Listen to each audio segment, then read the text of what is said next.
My name is Nejc. I'm from Slovenia. I'm part of the NGO Danes Je Nov Dan, or Today is a New Day. I'll do the whole shtick again. We do a lot of things, but very broadly, we use technology in different ways to make democracy work better, to open public spaces, to push for transparency and political participation. We did, for example, our transparency ranking, which I talked about extensively yesterday. We adapt the Consul tool for participatory budgeting. We developed the Open Books tool for municipalities, which is a sort of very user-friendly way to visualize municipal budgets, which is now used in like 40 municipalities across Slovenia.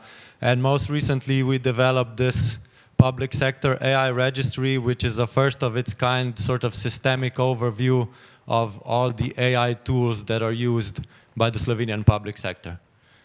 But today, I want to talk about Parlameter.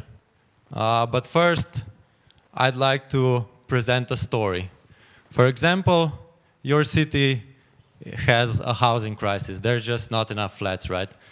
And your parliament or your municipal council, they want to solve the issue. They hold debates, they prepare legislature, laws, they hold votes. 2 years later, prices are even higher. Now you want to know what happened. You want to go and check out who debated what, who had arguments for the law, who had arguments against the law, and all of this. What can you do? Basically, what's left is you go to your municipality's website, and best case scenario, you get this, right? Just a maze of like links, of sessions, PDF files. You click there, you click one, there's more links, more PDF files. It's basically all very hard. It's basically like solving a puzzle. And this is basically a gap in transparency. If you're a citizen and you want to know what the issue is, how your representatives voted, you're basically left to solve this puzzle, find PDF files, and piece all of this together. And this is a situation that Parlameter basically solves.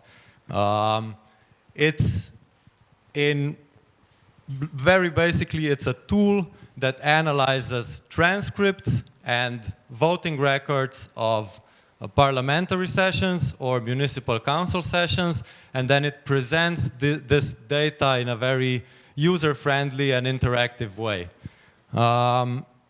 So we developed this tool in 2016. We then got Google funding for it. We developed it further. First for the Slovenian parliament. It now also lives in Croatia and in Bosnia for their national assemblies. And last year we adapted the tool for municipalities, and it now lives in 4 Slovenian municipalities, and we're now in discussions to also implement it in the Zagreb municipality in Croatia. This, I understand, might have been a bit like a lot of information, but what I really want to do is just show you the actual tool, because I think that will probably be the easiest. So just give me a second.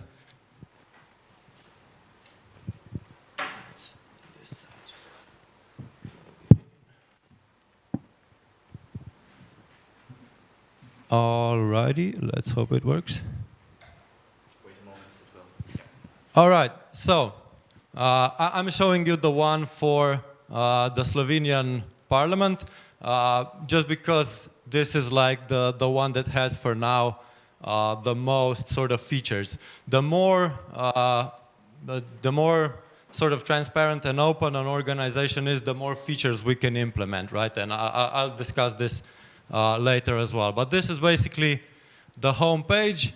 You have first the info for last sessions. These are the words that marked the last session, so the words that were talked about the most. So you can see there's, for some weird reason, chimneys, There's glucose and insulin.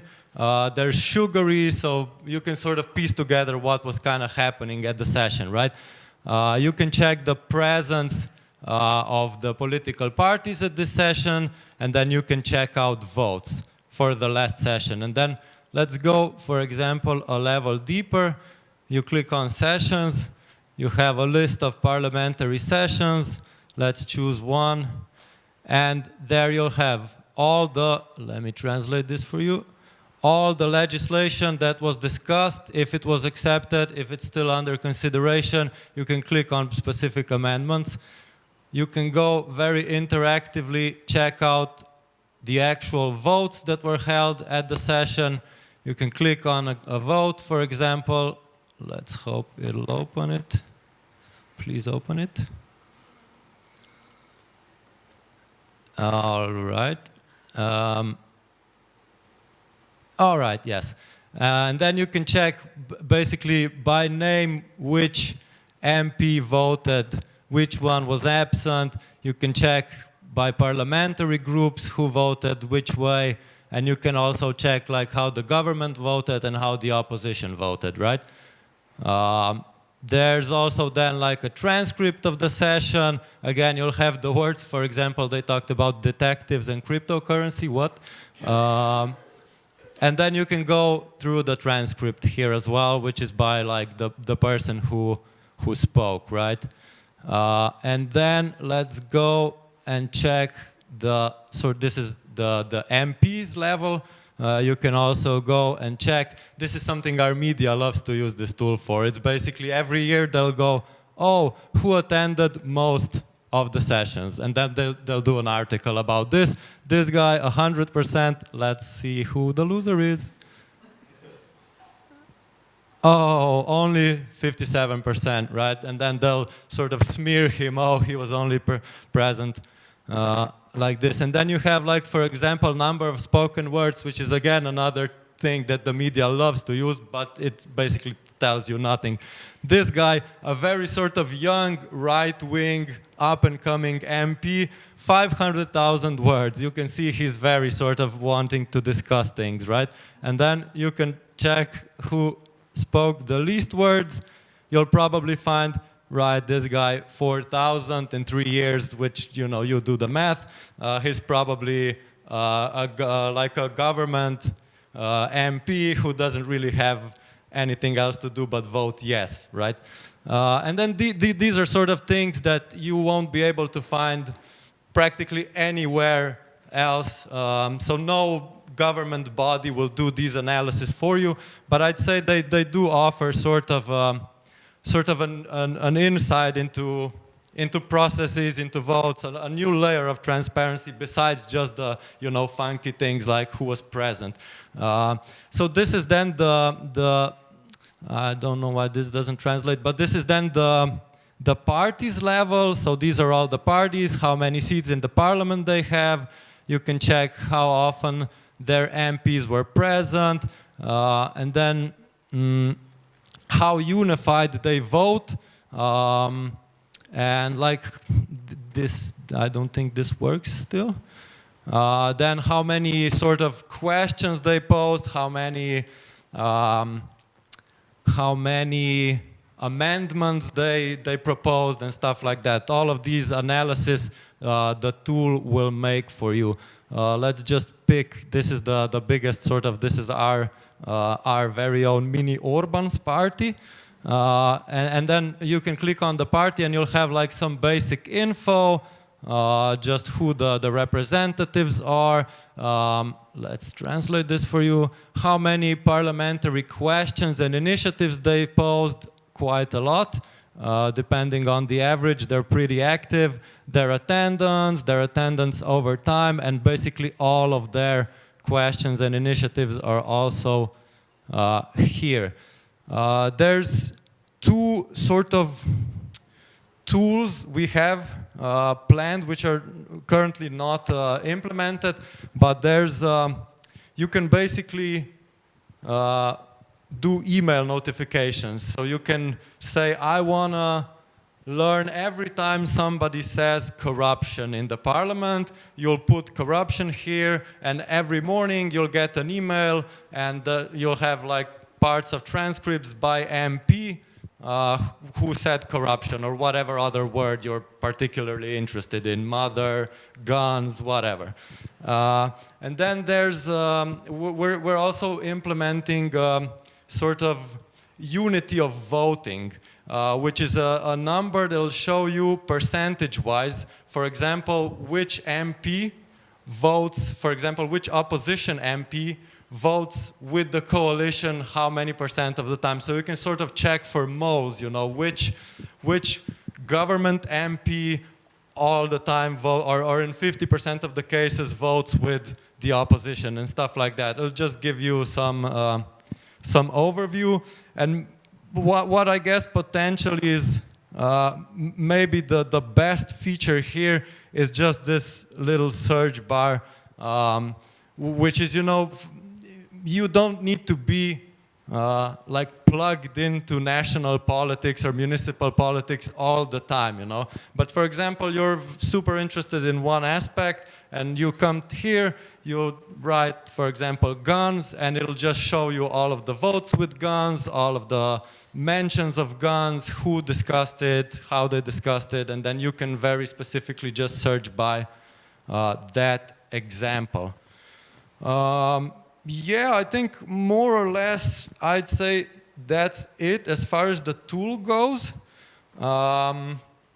I want to discuss just very quickly about our future plans with this, because I think they're quite interesting. For municipalities, we are now trying to sort of make this like a one-stop shop for all municipal session needs, you know. So you'll be able to first of all, schedule all municipal sessions, add all the materials for the session. Everything will be basically in Parlameter. Everything will then be analyzed in advance, and it'll just offer you basically whatever you need. And we're also gonna try and implement something that we already have a proof of concept that works, which is we'll use AI speech-to-text recognition. So that it'll basically create a transcript for the municipal sessions, right? We have an AI tool that works very well in Slovenia, in Slovenian language. And so basically, even something I discussed yesterday, even the smaller municipalities will now be able to have very transparent transcripts, not just minutes of the meeting, which you know are sort of wonky at best at times. And then second, what we want to do is, I guess, we want to bring politics closer to the younglings. And so we'll also try and use AI and create this Parlameter studio thing, which we're sort of now playing around with to, so that it'll make like short videos, like these are the 3 highlights of the session, like what were the most important things that they talked about, or it'll make, you know, like quick quizzes and stuff like that, like and just something you can then share online with minimal sort of interaction. Just check if everything's like kind of correct, and then post it and have like fun sort of content to play around with. But it's actually based on, you know, pretty important things that you maybe don't follow in your day-to-day lives. This is open source. So if you have any sort of IT knowledge, you can basically plug it into your own municipality. We work with some municipalities directly. We used to work with local NGOs. We used to work with local media. Anybody who's basically at all interested in doing this, it takes us very little to just adapt this for like a governing body or whatever.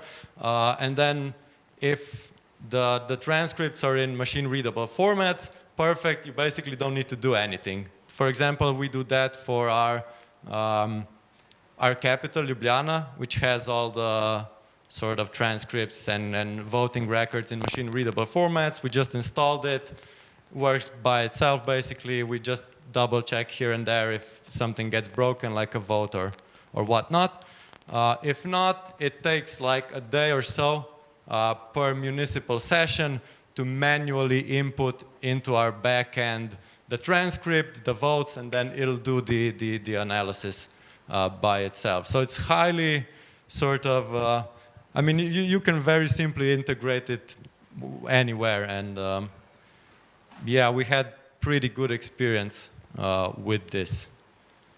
And yeah, I hope this was not too fast or too much. I think I'll sort of finish here and open it up for discussion if anybody's interested in any specifics, but it's just, yeah, I think it's quite a fun tool. It doesn't really take a lot of work to implement. And it definitely brings benefits, you know. It's not, like I mentioned, maybe it's not, journalists and NGOs can, you know, use it daily, more regularly, but like normal citizens, you don't really expect them to just come every day and like play around with it. But you know, once there's a corruption scandal or some law gets passed that's like that's been talked about for 4 years, there's no way you go to a municipal website and then just scroll through hundreds of pages and hundreds of PDF documents to find all the information so you can piece together this puzzle.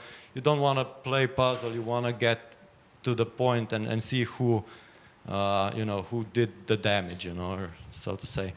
So yeah, thank you.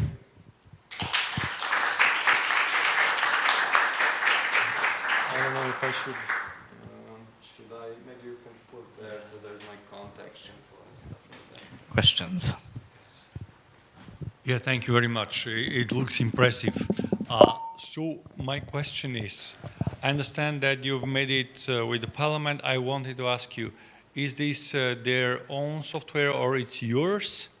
And about the municipalities, because it will be obviously your know-how and your software, do you meet, I mean, constraints in persuading them to allow using this AI-specific software? Well, thanks. Yeah, thank you. Oh, sorry, this one is whoop. The tool is 100% ours. It's like I said, we developed it in-house, all the code, everything is open source on GitHub. So yeah, we did, this is quite an old tool, let's say. We did work closely with our parliamentary sort of colleagues. They really, yeah, kind of took ownership, I guess. They really met us, like showed us the ropes.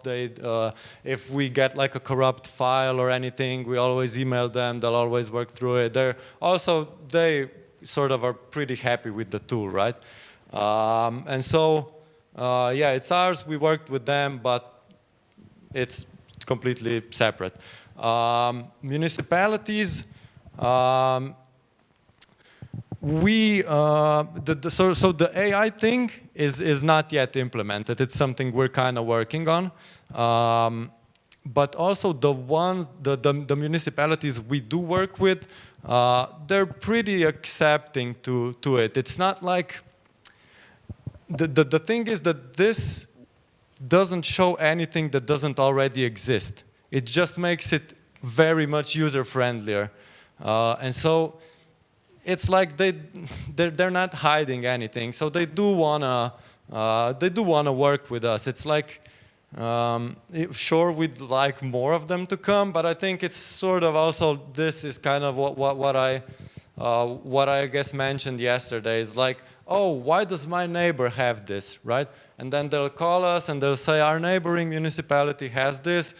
Can we also, you know, maybe make it work? And maybe the biggest sort of pushback, I say, or it's not even really pushback, it's just you really gotta work closely with them, tell them, you know, it's not that much work, it doesn't cost much, it's just a neat extra tool that'll make it easier for people who wanna sort of participate or check data. And so it's just explaining to them that, yeah, it does take a person one day, for example, to input all the data. But once that barrier is sort of broken, I think it's easier, and we do hope more municipalities will start using these. And I really think the speech-to-text transcript thing is where we'll probably get more of them to participate, because it's a thing that'll also make their lives easier, not just something. You know, it's always easier to sell something if you have like something that'll also benefit a municipality. Like we come there and tell them, you won't need to do minutes of the meeting anymore, it'll transcribe them, but then we get an additional layer of transparency. So it's a benefit for the municipality as well. Hopefully that was a good enough answer. And what's the situation where they don't have the minutes or the voting data already in machine-readable format? Have you worked with any of those municipalities, and could you convince them, or how much effort does it take for them to sort of transition into formats that can be then simply input into your software? Yeah, like I said, I guess I'd say there's 3 levels to this data. There's machine-readable data. It's hard to expect from a lot of Slovenian municipalities to get that.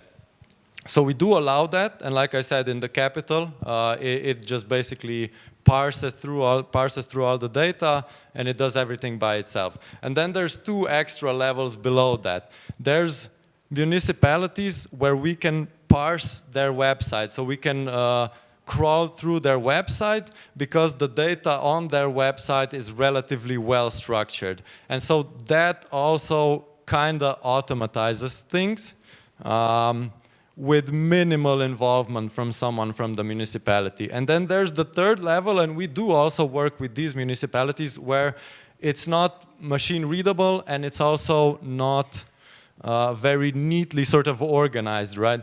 And like I said, then you need like one person who we will educate, let's say, and per municipal session, you would need, let's say, a day for them to manually input the minutes of the meeting and the voting records into the sort of backend, the admin part of the software, and then it'll show information. Now, naturally, the more open and the more data a municipality has, the more analysis we can run, right?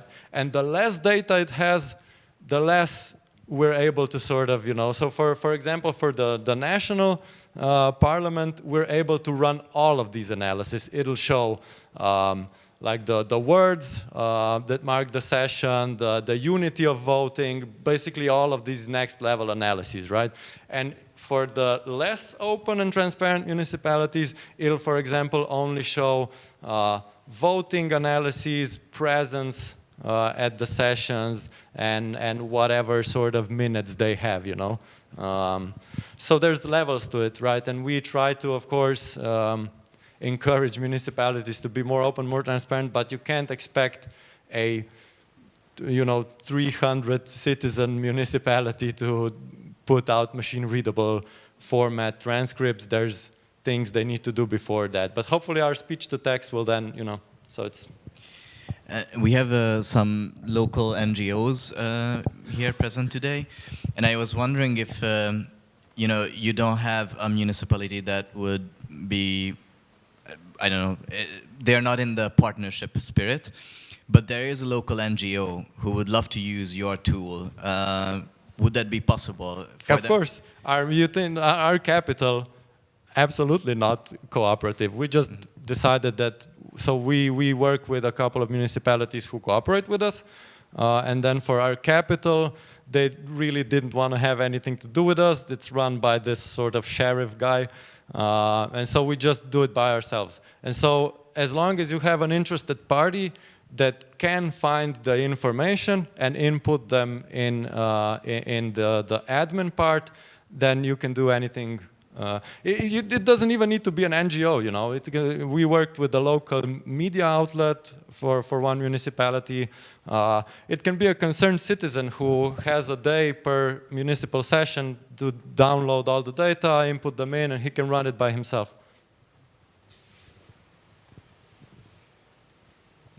I see some interested faces. Yeah, well, I mean, we'd really love to work with more organizations and more municipalities, more governments, because it's a pretty neat tool. And like I said, I don't think it needs a lot of resources to live. Okay, thank you very much. Unless Thank you. anybody else has questions, then... Yeah, please, if... Oh, okay, sorry. One thing regarding the tool, so linking information within the system.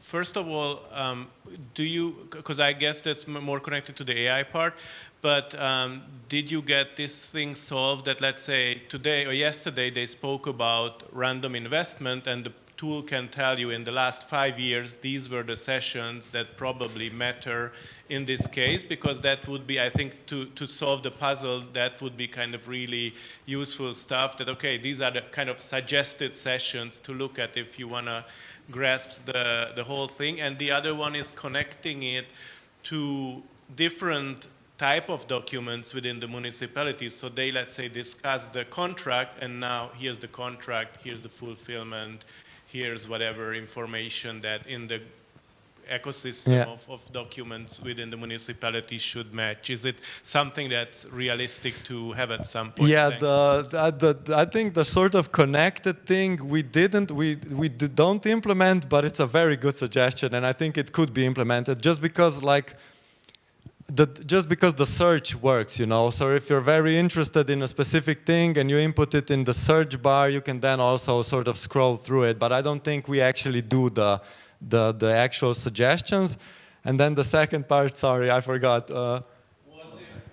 Yeah, I think you have, there's possibility to add files, of course, for especially for municipal sessions, you know, there's always voting records and whatever files, and I think you do get like an opportunity to add them. And just like, I'll finish, but just one thing I think I forgot to mention is it's very cool that this whole app works in a system of with a system of cards, you know. So every piece of information is its own card, and you can just click on it and copy the code and then embed it into your own website, right? Just let's say you're very interested in what local media does. They find MPs who come from their region, and then they embed cards of their attendance and their votes into their articles, and as soon as the Parlameter updates, the card that will be embedded in the article will also update, right? And so it's super like a cool feature. You can just copy the code and everything can be then embedded into. We're really also trying to, for some reason our media just doesn't know how to embed stuff, or it's just they don't have the time, but it's a cool feature which we really try to push. Okay, yeah, thanks. I think I'm kind of gonna have to run after this session, but if anybody wants to talk, please do contact me. I'd love to discuss more.